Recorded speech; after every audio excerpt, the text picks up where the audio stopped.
राष्ट्रिय नाप नक्सा निकायको रूपमा कार्यरत नापी विभागले नाप नक्साका क्षेत्रमा विकसित नवीनतम प्रविधिहरू अवलम्बन गरी नाप नक्सा तथा सेवा प्रवाह कार्य अघि बढाइरहेको छ। नापी विभाग अन्तर्गत अनलाइन प्रणालीहरू विकास गरी सञ्चालनमा ल्याउन लागिएका छन्। प्रयोगकर्ताको विवरण डाटा पूर्ण रूपमा सुरक्षण तथा प्रयोगका हिसाबले सहज रूपमा प्रयोग गर्न सकिने यी प्रणालीहरू नेलिस तथा मेरो कित्ता नेपालकै प्राविधिक जनशक्तिको संयुक्त प्रयासद्वारा तयार गरिएका प्रणालीहरू हुन्। हामी लगातार एकपछि अर्को नयाँ उचाइका नयाँ कामहरूको थालनी गरिरहेका छौँ। मैले त यो हिजै हुन्छ भन्ठानेर हिजो नयाँ वर्षको शुभकामना सन्देशमै केही घन्टा पछि भनेको अलिक धेरै केही घन्टा पछि पो रहेछ। खैर हिजोको आज एक दिन सरेर पनि केही भएन।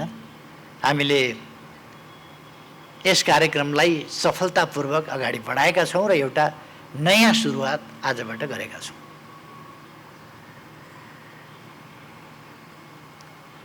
हामी सबैलाई थाहा छ हामी समृद्ध नेपाल र सुखी नेपालीको राष्ट्रिय आकांक्षा निर्धारण गरेर तय गरेर त्यस आकांक्षालाई पूरा गर्नका निम्ति जो नेपाली जनताको तमाम नेपाली जनताको साझा आकांक्षा हो त्यस आकांक्षालाई पूरा गर्नका लागि हामी हरेक क्षेत्रबाट प्रयास गरिरहेका छौँ। यो प्रयास गर्दा हामीलाई थाहा छ मानवीय संसाधन मानवीय शक्ति अथवा मानव जाति हाम्रो जनसङ्ख्या हाम्रा देशवासी सबभन्दा ठुलो सम्पदा हो हाम्रो, सबभन्दा ठुलो सम्पत्ति हो हाम्रो र त्यसकै लागि हामीले सबै काम गर्नु परेको छ। विकास किन चाहियो मान्छेका लागि? यो प्रस्थान बिन्दु हो, यो आधार हो, यो मुख्य कुरा हो, यो प्रमुख कुरा हो, सबै कुरा मान्छे। त्यसपछि पृथ्वी धरती वा त्यसलाई पनि छुट्याएर हामी माटो भन्न सक्छौँ। दोस्रो यदि धरतीलाई छुट्याउने हो भने हामीले तेस्रो पानी भन्न सक्छौँ। यसरी यसका सिलसिला हामी लान सक्छौँ। तर मान्छे बस्ने, घर बनाउने, उद्योग खोल्ने, कार्यालय बनाउने, बाटा बनाउने, गाडी कुदाउने, एयरपोर्ट बनाउने, प्लेन बसाउने उडाउने सबै काम वैज्ञानिक खोज अध्ययन अनुसन्धान प्रयोग जे गर्छौँ धरतीमै गर्छौँ, माटोमै गर्छौँ। त्यस कारण यो माटो यसको विकास बिना अरू कामहरू हामी अरू क्षेत्रहरू मात्रै अगाडि बढाउन सक्दैनौँ। किनभने हामीले हाम्रो जमिनको अत्यन्तै उन्नत ढङ्गले वैज्ञानिक ढङ्गले अधिकतम सदुपयोग गर्न सक्नुपर्छ। यसको सदुपयोग पहिलो कुरा त मानिसलाई बाँच्नका लागि खानेकुरा चाहिन्छ। खाद्यान्न, खाद्य वस्तु वा जडीबुटी वा औषधि जे पनि यसै माटोबाट यसै धरतीबाट आउने हो। बोट बिरुवा आदि इत्यादि सबै यसैबाट आउने हो। त्यसकारण अन्न बाली सब्जी फलफुल सबै यसैबाट आउने भएको हुनाले यसको हामी अधिकतम सही सदुपयोग कसरी गर्न सक्दछौँ त्यसमा हामीले चिन्तन गर्नुपर्छ।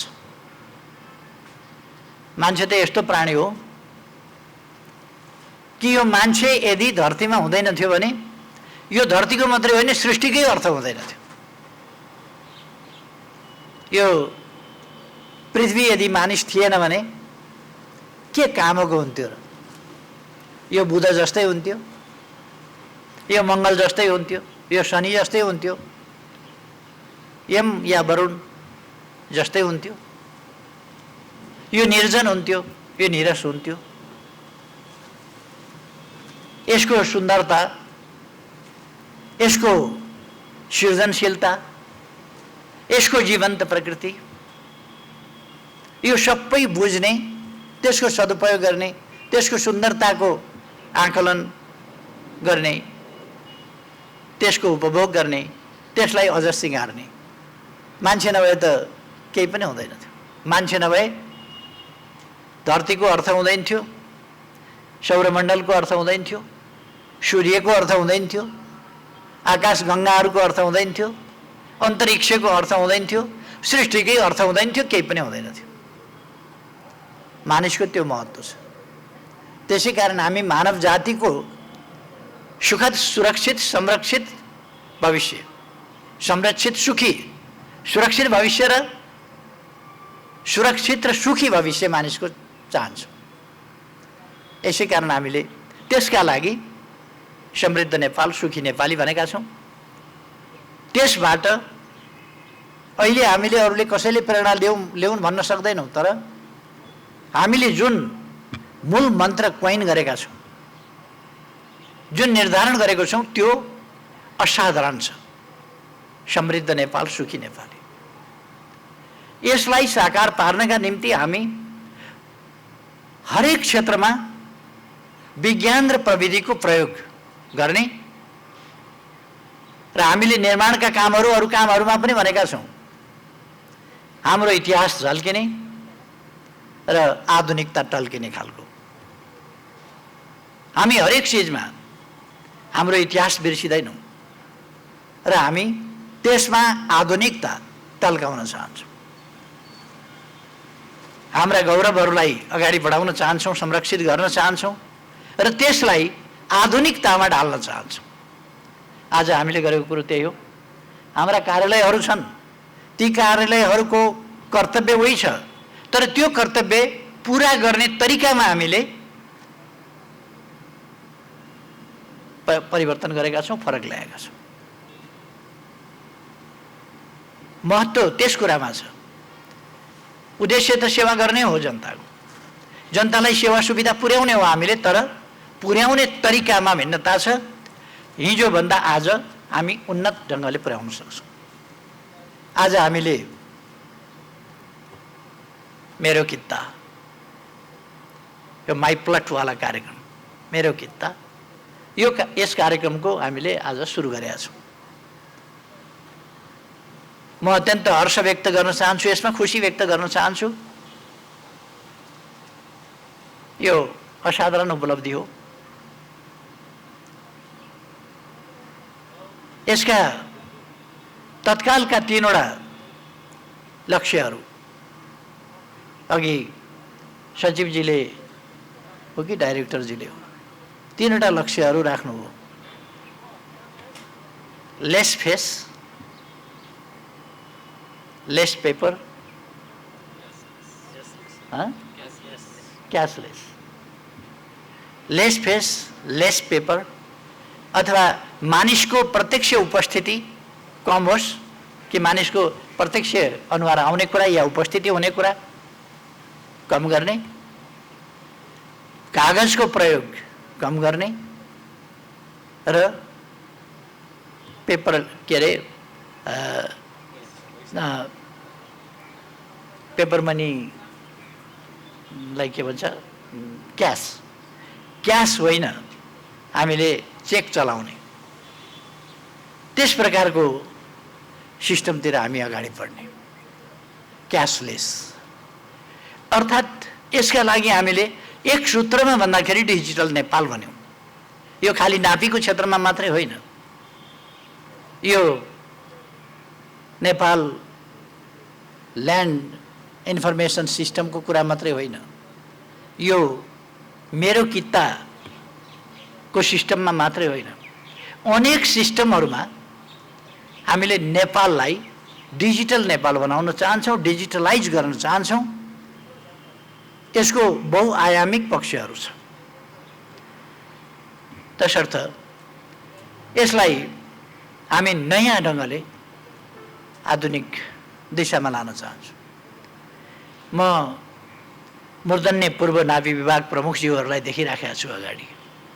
उहाँहरू पनि आज सोचिरहनु भएको छ हाम्रै जमानामा यस्तो भएको भए हामी कुन रफ्तारमा काम गर्थ्यौँ। हिजो आफ्नो जमानामा यो प्रविधि भएको भए हामी कुन रफ्तारका साथ काम गर्थ्यौँ, तर अनफर्चुनेटली त्यति बेला यो प्रविधि थिएन। त्यसकारण हामी हाम्रा उद्देश्यहरू पुरा गर्नका लागि अब नयाँ नयाँ प्रविधिको प्रयोग गर्छौँ, नयाँ नयाँ प्रविधिको विकास गर्छौँ। विकास आफूले गर्छौँ, सकेनौँ भने हामी टेक्नोलोजी ट्रान्सफर पनि गर्छौँ, अरूको टेक्नोलोजी पनि हामी ल्याउँछौँ। र हाम्रो नारा हो मोडर्नाइजेसन। मोडर्नाइजेसनका लागि हामीलाई हरेक क्षेत्रमा टेक्नोलोजीको प्रयोग गर्न पर्दछ। त्यसका लागि हामीले आफैले टेक्नोलोजी विकास गर्नुपर्छ। टेक्नोलोजी यदि विकास गर्न आफैले ढिला भयो भने हामीले ट्रान्सफर गर्नुपर्दछ, अरूबाट लिनुपर्दछ।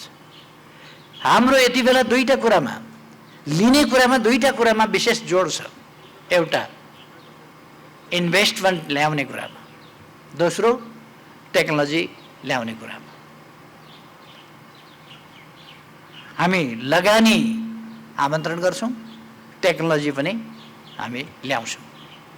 यी दुईटा कुरा हामीले, अरू कुराहरू हामी धेरै आयातमा रुचि राख्दैनौँ, तर अहिलेसम्म हाम्रो आयात यति धेरै छ कि आत्मनिर्भरतातर्फ हामीले जानुपर्नेछ।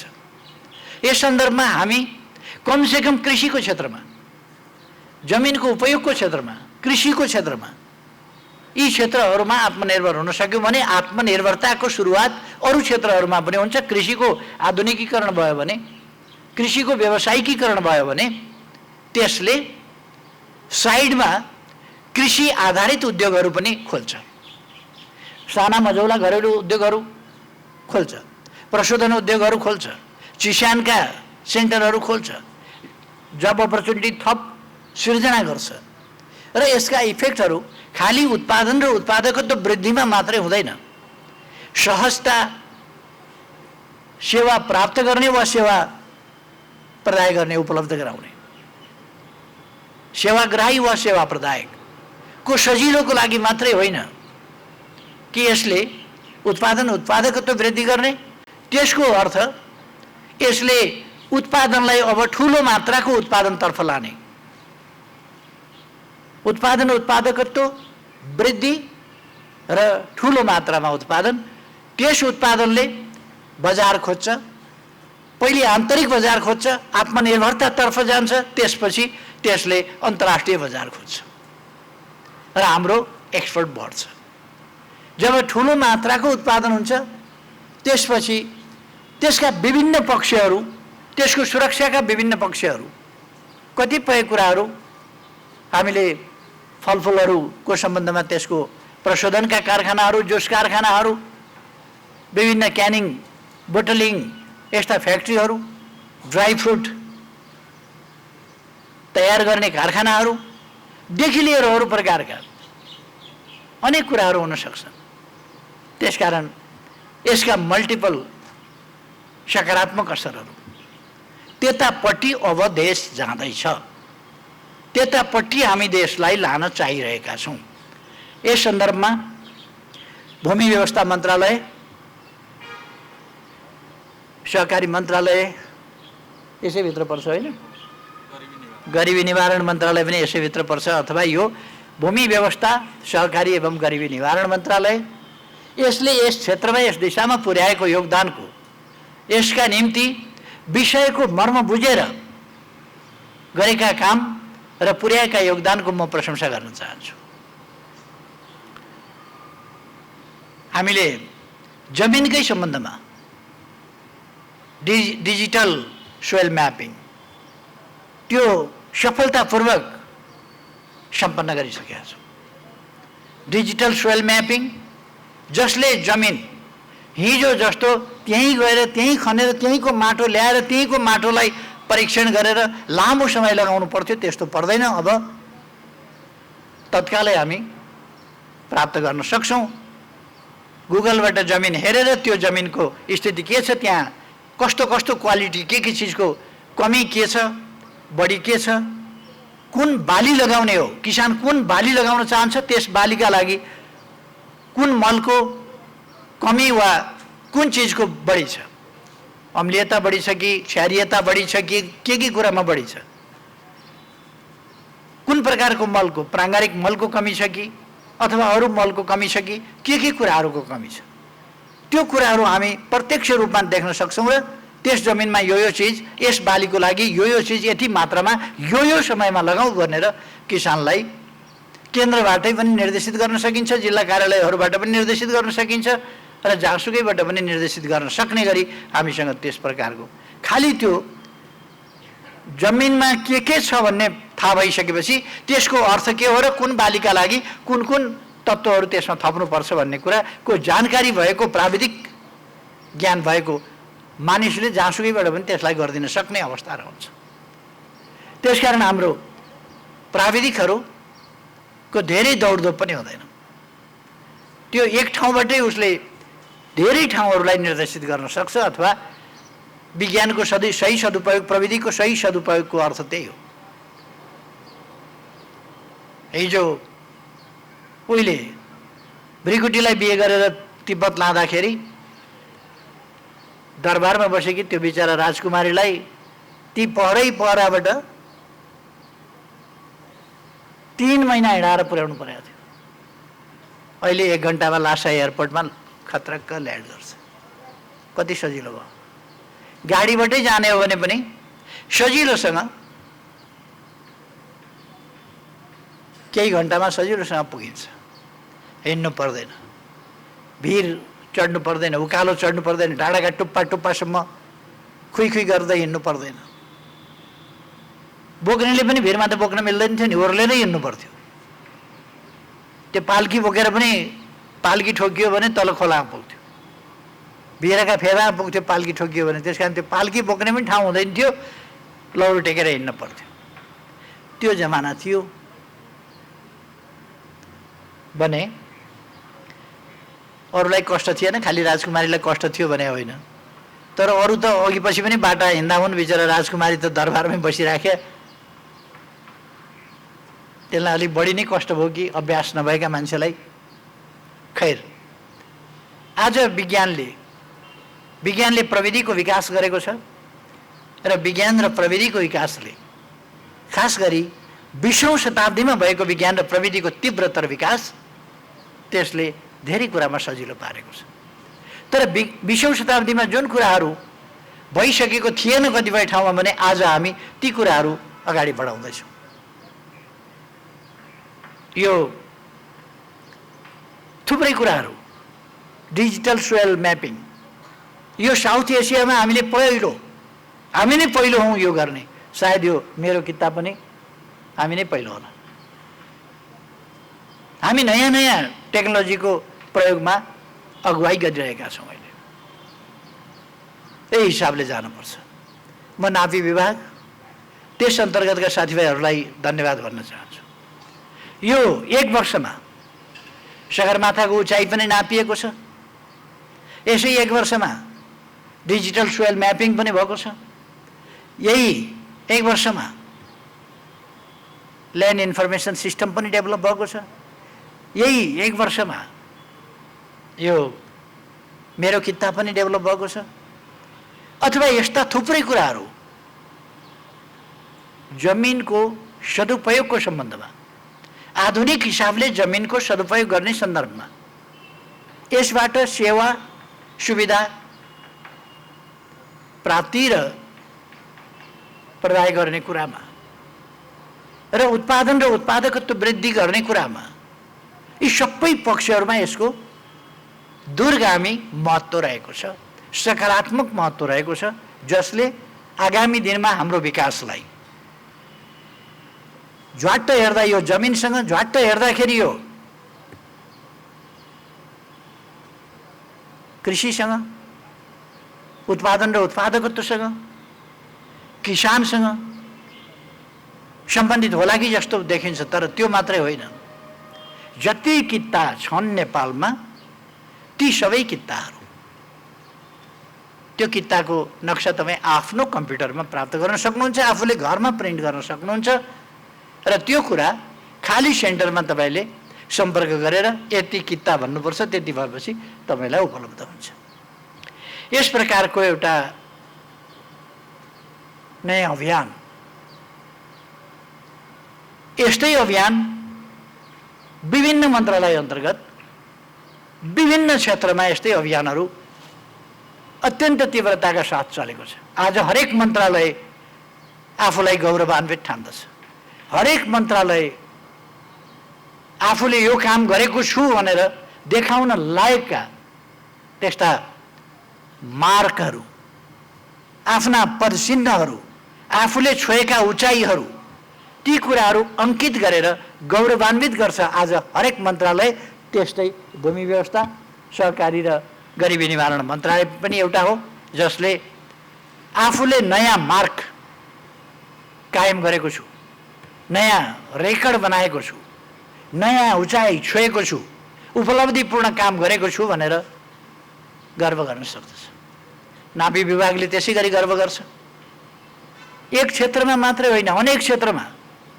मैले अघि नै भने नि, सगरमाथाको उचाइ नाप्ने कुरादेखि लिएर, जमिनको माटो नाप्ने कुरादेखि लिएर, जमिन सम्बन्धी टोटल इन्फर्मेसनका कुरादेखि लिएर अब मेरो कितासम्मका एप्सहरूबाट हामी डिजिटल नेपालतर्फको हाम्रो यात्रा, आधुनिक नेपालतर्फको हाम्रो यात्रा र कृषिलाई परम्परागत कृषिबाट आधुनिक व्यावसायिक प्रविधियुक्त कृषिमा विकास गर्ने, यसको उद्देश्य देशलाई खाद्य वस्तुमा, खाद्यान्न र खाद्य वस्तुमा आत्मनिर्भर बनाउने, त्यसबाहेक लगाउने वस्त्रहरूमा पनि आत्मनिर्भर बनाउने, त्यसबाहेक आवासका लागि पनि आत्मनिर्भर बनाउने, शिक्षाका लागि, स्वास्थ्यका लागि आत्मनिर्भर बनाउने हाम्रा अभियान जुन छन् ती कुरासँग यी जोडिएका छन्।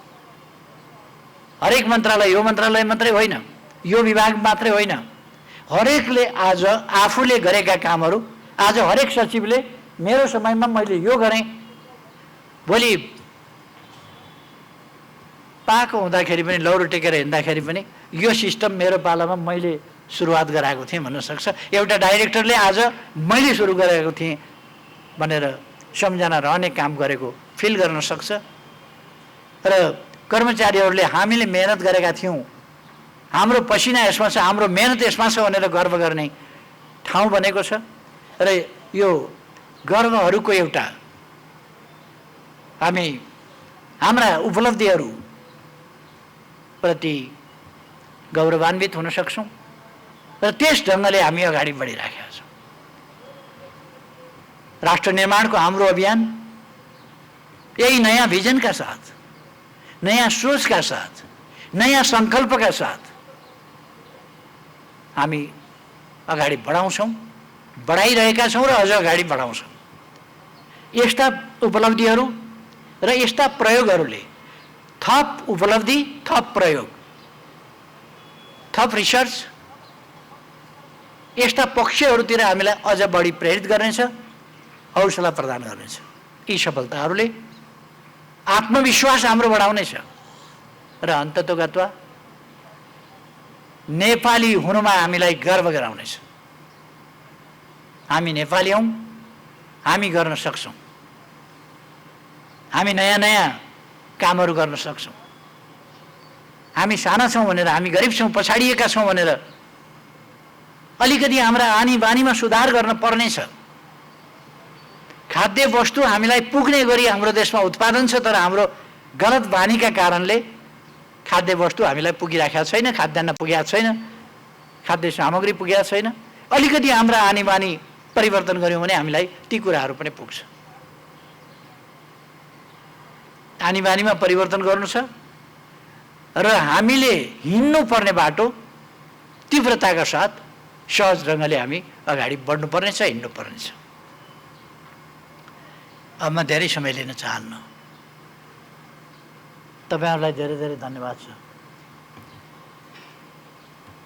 मुख्य सचिवले यी सबै सरकारी कामहरूको, ब्युरोक्रेसीको समन्वय गरिरहनु भएको छ। म उहाँलाई पनि धन्यवाद भन्न चाहन्छु। मन्त्रीजीलाई पनि धन्यवाद भन्न चाहन्छु, सचिवजीलाई धन्यवाद भन्न चाहन्छु, महानिर्देशक निर्देशकज्यूहरूलाई धन्यवाद भन्न चाहन्छु, अरू साथीहरूलाई धन्यवाद भन्न चाहन्छु। हामी भूमिलाई कसरी व्यवस्थित गर्ने भन्ने सम्बन्धमा हामीले भूमि आयोग निर्माण गरेका छौँ र त्यसले अब जमिन एकातिर, धनी पूर्जा एकातिर, बसोबास एकातिर, यस प्रकारको स्थितिलाई अन्त्य गरेर त्यसले सुकुम्बासी समस्या, अव्यवस्थित बसोबासको समस्यादेखि लिएर अनेक प्रकारका समस्याहरू जो भूमि सम्बन्धी अनसोल्भ समस्या छन् तिनीहरूलाई समाधान गर्न कम्मर कसेर त्यो लागेको छ। अर्को भूमि आयोग, त्यसले काम अगाडि बढाउनेछ। कृषिको आधुनिकीकरणको सम्बन्धमा हामीले प्रधानमन्त्री कृषि आधुनिकीकरण कार्यक्रम, त्यस अन्तर्गत अनेक सुपर जोन, जोन, अरू पकेट आदि यस्ता क्षेत्रहरू तोकेर एउटा ड्राइभ गर्न खोजेका छौँ र हामी खुसीको कुरा हो कि अहिलेसम्ममा हामी मत्स्य पालन, माछा, मासु, दूध, अन्डा यी कुराहरूमा आत्मनिर्भर भइसकेका छौँ। अलिकति हामीले ध्यान दिने बित्तिकै हामी सागसब्जीमा आत्मनिर्भर हुन सक्छौँ, खाद्य वस्तुमा सम्पूर्ण कुरामा आत्मनिर्भर हुन सक्छौँ। त्यस दिशामा हामी तत्काल जान जरुरी छ। हाम्रो जस्तो उर्वर देश, हाम्रो जस्तो जमिन, हाम्रो जस्तो सिँचाइका निम्ति सुविधा भएका खोला नाला आदि भएको यस्तो मेहनती देश खाना लाउन पनि नपुग्ने हाम्रो उत्पादन हुनसक्छ। यो अत्यन्तै हाम्रा निम्ति अशोभनीय, हामीलाई सुहाउँदै नसुहाउने कुरा हो। त्यसकारण यो नसुहाउने कुरा हामीले अन्त्य गर्नुपर्दछ र हामी खाद्यान्न, खाद्य वस्तुका निर्यातक देश हुनुपर्दछ, आयातक होइन।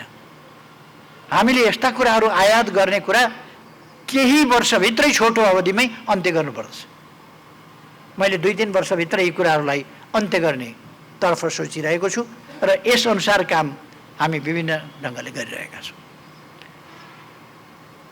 हाम्रो व्यापार असन्तुलन जो भयावह छ त्यसलाई विगत केही वर्षदेखि हामी 2-3 वर्षदेखि क्रमशः घटाउँदै आएका छौँ र हरेक वर्ष ग्यापलाई अलिक न्यारो डाउन गर्ने, ग्यापलाई घटाउँदै जाने काम हरेक वर्ष हामी गर्दै आएका छौँ र अब व्यापार घाटाको या व्यापार असन्तुलनको ग्याप, जुन असन्तुलनको स्थिति छ त्यसलाई थप असन्तुलन हुन दिँदैनौँ हामी, त्यसलाई सन्तुलनतिर लान्छौँ।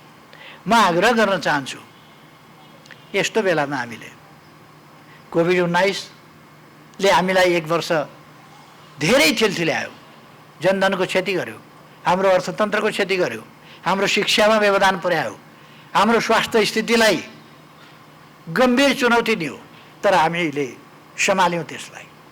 अब फेरि कोभिड-19 दुनियाँका कतिपय देशहरूमा अत्यन्त तीव्रताका साथ बढिरहेको छ। हिजो मात्रै 1,84,000 भारतमा एक दिनमा थपिए। 1,88,000 1,88,000 एक दिनमा थपिए भने हाम्रो छिमेक जोसँग हाम्रो खुल्ला बोर्डर छ, आवागमन अत्यन्त व्यापक छ, त्यस्तो ठाउँमा दिनमा 1,88,000 थपिँदैछ भने हामी सतर्क हुनुपर्छ। हामीले बोर्डरलाई सतर्कताका साथ हेर्न पर्दछ। हामी आफू स्वास्थ्य मापदण्डहरू यी कुराहरूलाई गम्भीरताका साथ ध्यान दिनुपर्छ र हाम्रो जनजीवनलाई बढी क्षति हुन नपाओस्। हामीले अब भ्याक्सिन सुरु गरिसकेका छौँ, 18-19 लाखले भ्याक्सिन लगाइसकेका छौँ, क्रम अगाडि बढेको छ। तर अहिले 600 लगभग हिजो पुगिसक्यो। प्रतिदिन 600 पुग्नु हाम्रा निम्ति हामीले 50 को आसपासमा, 50 को हाराहारीमा दैनिकमा नियन्त्रण गरिसकेका थियौँ, तर त्यो 600 मा पुगेको छ भने फेरि बढ्दो क्रम देखिएको छ। यसलाई रोक्न सबै जनता सजग सचेत रहन आवश्यक छ र यस पक्षलाई ध्यानमा राखेर हामी अगाडि बढ्न आवश्यक छ। म यसतर्फ पनि सबै दाजुभाइ दिदीबहिनीहरूलाई आग्रह गर्न चाहन्छु। अब अहिले मैले यस सन्दर्भमा धेरै भन्नु छैन। हामी हरेक दिन एक पाइला अगाडिको नारा लिएर, हरेक दिन एक पाइला अगाडि हाम्रो नारा हो। हाम्रो क्रियाकलाप पनि त्यस्तै छ, हरेक दिन एक पाइला अगाडि। नेपाल हरेक दिन एक पाइला अगाडि, हामी हरेक क्षेत्रमा गरेर एक एक पाइला अगाडि बढिरहेका छौँ, एक एक सिँढी माथि उठिरहेका छौँ विभिन्न ढङ्गले। त्यसै कारण हामीले यस बिचमा पनि अब अल्प विकसित राष्ट्रबाट विकासशील राष्ट्रमा प्रमोसन हुने, बढोत्तरी हुने सन्दर्भमा सिफारिस भइसकेका छ। हामी सिफारिस हुनु भनेको हामी डिक्लेयर हुनु सर हो। हामी त्यस बिन्दुमा पुगिसकेका छौँ। सन् 2030 सम्ममा दिगो विकास लक्ष्य, त्यसका सम्पूर्ण प्यारामिटर हामीले पुरा गरिसक्छौँ। त्योभन्दा अगाडि पुरा गरिसक्छौँ र हाम्रो तीव्र रफ्तार हुन्छ। हामी कच्चा पदार्थ आफ्नै देशमा उत्पादन गर्न अब 3 वर्षभित्रमा हामी आफ्नै आइरन एन्ड स्टिल फ्याक्ट्री स्थापना गर्ने गरी दौबारीबाट फलाम खानीबाट फलाम निकाल्छौँ, त्यसलाई प्रशोधन गर्छौँ, आइरन स्टिल, त्यसपछि अटोमोबाइल्स आदिका कुराहरू त्यसपछि हामी अगाडि बढाउँछौँ। र हाम्रो अबको जोड हामी क्लिन इनर्जीतर्फ, हामी पेट्रोल डिजेलबाट चल्ने गाडी, पेट्रोल डिजेलबाट चल्ने उद्योगभन्दा इलेक्ट्रिसिटीको प्रयोग गर्ने तर्फ जाँदैछौँ। अत्यन्तै अस्वाभाविक ढङ्गले अप्पर तामाकोसीको काममा अस्वाभाविक ढङ्गले ढिलाइ गरिएको छ। मैले यसतर्फ अलिकति विशेष ध्यान राख्नुपर्ने, रुचि बढाउनु पर्ने जस्तो देखेको छु। अप्पर तामाकोसीको काममा जुन ढिला सुस्ती छ त्यो अस्वाभाविक असाधारण छ। लगभग 1 वर्षदेखि म एउटै कुरा सुनिराखेको छु कि एउटा सानो मेसिन के त्यहाँ जडान गर्न छ। 1 वर्ष अगाडि सुनेको त्यही हो, 10 महिना अगाडि सुने त्यही हो, 8 महिना अगाडि सुने त्यही हो, 6 महिना अगाडि सुने त्यही हो, 4 महिना अगाडि सुने त्यही हो, 3 महिना अगाडि सुने त्यही हो, अघिल्लो महिना सुने त्यही हो। अहिले पनि सुन्दाखेरि एउटा सानो पाइप के जाति मेसिन त्यहाँ यसो राख्नु छ भनेर, त्यति राख्न दिनमा प्रत्यक्ष 5 करोड त्यसमा नोक्सान भइराखेको छ। परोक्ष समेत गरेर भन्ने हो भने 13 करोड दैनिक नोक्सान भइराखेको छ। र केही मान्छेहरूको यो ढिला सुस्ती हो या अरू केही हो त्यो हेर्न पर्ने भएको छ। जे होस्, यस्तो विलम्ब, यस्तो ढिला सुस्ती अब सह्य, अब मान्य हुन सक्दैन। हामीले कडाई नगरेको भए मेलम्चीको पानी पनि आउने थिएन। हामीले धेरै कडाई गरेर, तीव्रता दिएर, निर्माण कार्यमा तीव्रता दिएर कति दिनमा सक्छौँ यसका लागि हरेक दिन जसो ताकिता गरेर त्यसरी हामीले गरेका हौँ। फेरि पनि हामी काममा ढिला सुस्ती गर्ने, काममा व्यवधान खडा गर्ने वा अस्वाभाविक ढिला सुस्ती, यस्ता कुराहरूलाई अनदेखी गरेर बस्न सक्दैनौँ। ढिला सुस्ती गर्छ कसैले भने त्यसबाट हुने क्षतिको जिम्मा पनि लिनुपर्छ। चाहे देशभित्रको प्रश्न होस्, चाहे देशभित्रको ठेका कम्पनीहरूको प्रश्न होस्, तर विलम्ब स्वीकार्य हुन सक्दैन। रिजनेबल कारण बिना विलम्ब स्वीकार्य हुनै सक्दैन। अर्थात् हामी तीव्र रफ्तारमा देशको विकास गर्न चाहन्छौँ र यसमा व्यवधान कतैबाट आएको कुरा हामीलाई स्वीकार्य हुन सक्दैन, मन्जुर हुन सक्दैन र त्यसमा हामीले शक्ति साथ प्रस्तुत हुनुपर्ने खण्ड आउँछ। जे होस्, आज एउटा धेरै महत्त्वपूर्ण काम भएको छ, महत्त्वपूर्ण फड्का हामीले मारेका छौँ, महत्त्वपूर्ण उचाइ हामीले छोएका छौँ। एउटा नयाँ मार्ग हामीले फेरि कोरेका छौँ, छोडेका छौँ। यसका निम्ति म सबै योगदानकर्ताहरूलाई विशेष धन्यवाद भन्न चाहन्छु। भर्खरै हामी नयाँ वर्षमा प्रवेश गरेका छौँ। हुन त हिजो पनि मैले सबै देश विदेशमा रहेका नेपाली दिदीबहिनी दाजुभाइहरूलाई एकमुष्ट नै नयाँ वर्षको शुभकामना भनिसकेका छु। फेरि पनि आज दोस्रै दिन मात्रै भएको हुनाले फेरि पनि नयाँ वर्षको शुभकामना पनि भन्न चाहन्छु। यहाँहरू सबैमा यो उत्साह कायम रहोस्, यो उत्साह बढ्दै जाओस् देश विकासका लागि, कर्तव्य परायणताका लागि र यहाँहरूलाई प्रशंसा गर्दै रहन पाइयोस्। यसै गरी यहाँहरूको स्वास्थ्य राम्रो होस्। सबैमा धेरै धेरै शुभकामना साथ आफ्नो भनाइ टुङ्ग्याउँछु। धन्यवाद।